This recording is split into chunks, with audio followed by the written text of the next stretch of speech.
Hello ලොක්කයියේ මොකද මෙතන? මල්ලි මේ ප්ලේන් ටිකක් ගන්න ආවා. ඔබ මේ කොහෙද ගවන්ද? මේ ඔබ ජොබ් එකකට try කරානේ. මොකද ඒකට උනේ?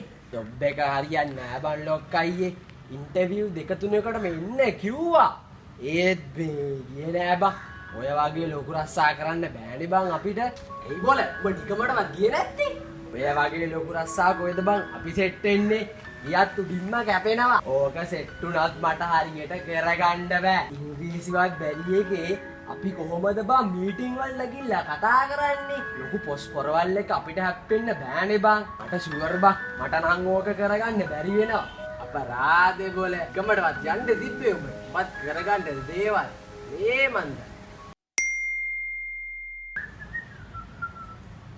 පොඩි මල්ලි මොකද වෙතර?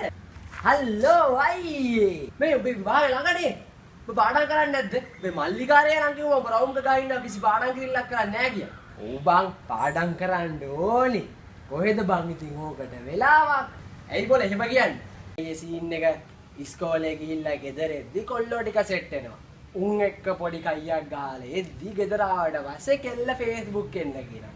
කෙල්ලත් එක්ක කොට ඉදින් රෑ වෙනවා. රෑ වෙලා අම්මා කෑමට කතා කරනවා. කෑම එක කාපු ගමන් දෙදි. යෝක තමයි සීන්නේ. එතකොට ඊළඟ දවසේ ඉතින් හැමදාම වගේ ඉස්කෝලේ ගිහිල්ලා ගෙදර. ගෙදර ආවට පස්සේ ක්ලෑෂ් ඔෆ් ක්ලෑන්ස් ගන්නවා. උන් මට ගහනවා මං උන්ට ගහනවා. උන් මට ගහනවා මං උන්ට ගහනවා. ඊට පස්සේ ඕක ඉවර වෙද්දි රෑ වෙනවා. රෑ වෙලා අම්මා කෑමට කතා කරලා කාලා කියලා ඔක්කොම කරද්දි ඉතින් හොඳම මස්තයක් ගාලා නිදි මතක් වෙනවා. කෑවට පස්සේ එහෙම බුදිති.